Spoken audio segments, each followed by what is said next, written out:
बिस्मिल्लाहिर्रहमानिर्रहीम। Section number 121 में finance act 2024 के नतीजे में कुछ जो चेंजेस हैं वो मुतारफ़ कराई गई हैं। बहुत इंपॉर्टेंट चेंजेस हैं। और सेक्शन नंबर 121 आप जानते हैं, इसका टाइटल जो है बेस्ट जजमेंट असेसमेंट है। तो ये जो चेंजेस हैं ये लिंक्ड हैं सेक्शन नंबर 117 के साथ। ठीक है, तो सेक्शन नंबर 117 सब सेक्शन 1 के अंदर ये चीज़ मेंशन्ड है कि अगर कोई पर्सन जो है, जो लॉ के अंदर सेक्शन 80 के पर्सन की डेफिनेशन है, जिसमें इंडिविजुअल भी शामिल है, एसोसिएशन ऑफ पर्सन, ठीक है, कंपनी भी शामिल है, तो जो एनजीओज़ हैं वो भी शामिल हैं। तो इसमें कोई भी पर्सन जो पाकिस्तान के अंदर बिज़नेस कर रहा था वो डिसकंटिन्यू करता है अपने बिज़नेस को, shall give a notice in writing to commissioner, तो वो कमिश्नर को नोटिस जो है वो रिटन भेजता था, जिसके लिए 15 दिन का टाइम था कि जिस दिन आपने बिज़नेस को क्लोज़ किया है, बंद किया है, उसके 15 दिन के अंदर अंदर आपने नोटिस भेजना होता है कमिश्नर को। और सेक्शन नंबर 117 के सब सेक्शन 3 में ये चीज़ लिखी हुई है कि जो कमिश्नर है उसको ये अथॉरिटी दी गई है कि अगर कोई बंदा इस किस्म का नोटिस नहीं भेजता और नोटिस भेजे बगैर ही बिज़नेस बंद करके पाकिस्तान से गायब होने की कोशिश करता है या इधर उधर मुल्क में कहीं इधर उधर हो जाता है, तो कमिश्नर जो है वो उसको एक नोटिस जो है वो भेज सकता है कि तुम जो है रिटर्न फाइल करो इनकम टैक्स का। ठीक है, ये क्या है कि ये अब उस बंदे ने नोटिस जो है डिसकंटिन्यूएशन ऑफ बिज़नेस का, यानी बिज़नेस को बंद करने का कमिश्नर को नहीं जब प्रोवाइड किया, तो तब कमिश्नर जो है उसको इनकम टैक्स रिटर्न का एक नोटिस भेज सकता है कि तुम अपना इनकम टैक्स रिटर्न फ़लाँ पीरियड का जो फाइल करो। ठीक है, और उसमें बताओ कि तुमने जो क्लोजिंग की है उसमें एसेट्स वगैरह डिस्पोज ऑफ किस तरह से किए। अब ये है कि ये जो बंदा है ये रिप्लाई नहीं करता नोटिस का, यानी कि वो अपना रिटर्न फाइल नहीं करता। वो कहता है जी मैंने तो बिज़नेस बंद कर दिया, मैं अब किस चीज़ का रिटर्न फाइल करूँ।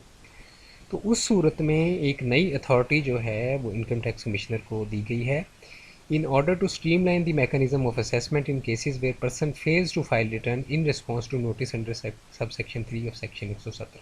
ठीक है, यानी जो नोटिस आया था कमिश्नर की जानिब से उसका उसके रिप्लाई के तौर पे रिटर्न फाइल नहीं कर रहा बंदा, तो एक नई क्लॉज AC जो है वो इंसर्ट कर दी गई है। सब सेक्शन 1 है, सेक्शन 121 है, जिसमें कमिश्नर जो है वो best judgment assessment in in such cases कर सकता है।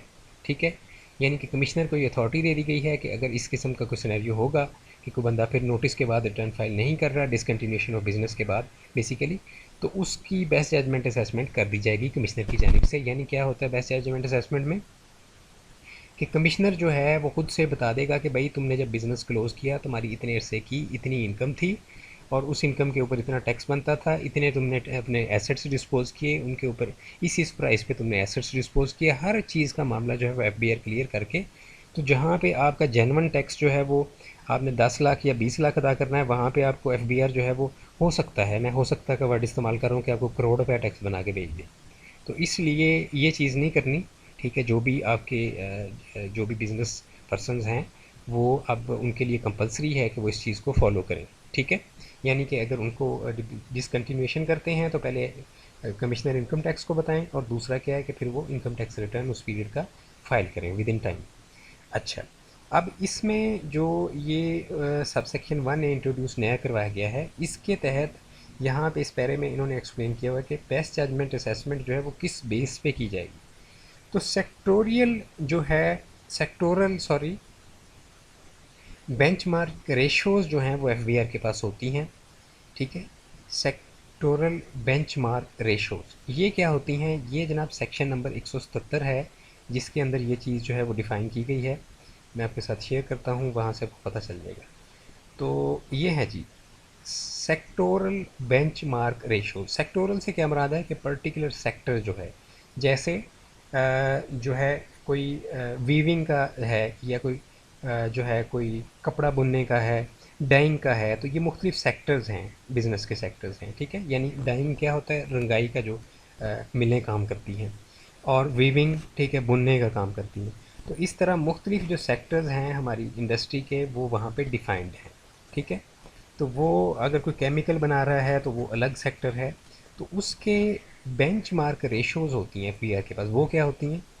Means standard business sector ratios notified by the board on the basis of comparative cases and includes financial ratios, production ratios, gross profit ratios, net profit ratio, recovery ratio, wastage ratio, and such other ratios in respect of such sectors as may be prescribed। यानी कि basically FBR ने अपना एक पूरा mechanism जो है बनाया हुआ है कि फ़लाँ टाइप की जो इंडस्ट्री है उसका जो प्रॉफिट है वो इतना का बनता है, ठीक है।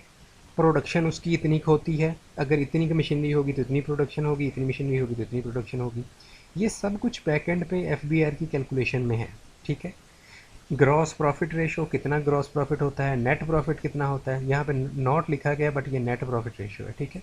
रिकवरी रेशो, रिकवरी कितनी होती है, वेस्टेज रेशो, और फलां जो बिज़नेस का सेक्टर है उसमें वेस्टेज कितनी होती है, ठीक है। यानी कि आप अपनी वेस्टेज भी एक्स्ट्रा नहीं डाल सकते। तो ये बेस्ट जजमेंट असेसमेंट के अंदर ये रेशोज़ जो हैं ये देखी जाएंगी। इनके मुताबिक आपको जो टैक्स बना के भेजेगा ना एफबीआर की, इतना सेक्शन नंबर 121 का के तहत जो है आपने इतने लाख रुपए या इतने करोड़ का टैक्स अदा करना है, उसमें ये सारी चीज़ें देखी जाएंगी। कि मिसाल के तौर पे एक पर्टिकुलर डाइंग की इंडस्ट्री है, रंगाई का जो काम करते हैं, तो देखा जाएगा कि दीगर जो डाइंग इंडस्ट्रीज़ हैं उसके उनके कितना उनका कितना प्रॉफिट है, ठीक है, इन सिंपल वर्ड्स, ठीक है, और उनकी वेस्टेज कितनी है, रिकवरी कितनी है। यानी कि आप कोई भी चीज़ जो है एफबीआर से छुपा नहीं सकते। एफबीआर कंपैरेटिव केसेस इनको बोलते हैं कि दीगर जो इंडस्ट्री सेम सेक्टर की, जिस सेक्टर में आप काम कर रहे हैं उसी सेक्टर की इंडस्ट्री के दीगर जो फर्म्स चल रही हैं या जो कंपनीज ऑपरेट कर रही हैं पाकिस्तान के अंदर या इंडिविजुअल बिजनेसेस ऑपरेट कर रहे हैं, उनकी प्रॉफिट्स को देखते हुए एफबीआर आपको टैक्स बना के भेजेगा, ठीक है।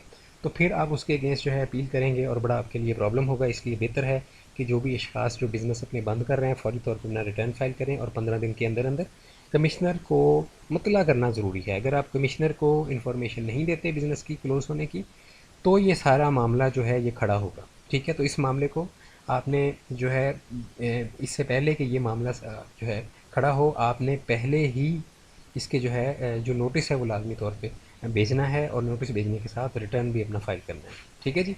जो भी बिजनेसेस क्लोज हो रहे हैं उनके लिए ये पर्टिकुलरली है।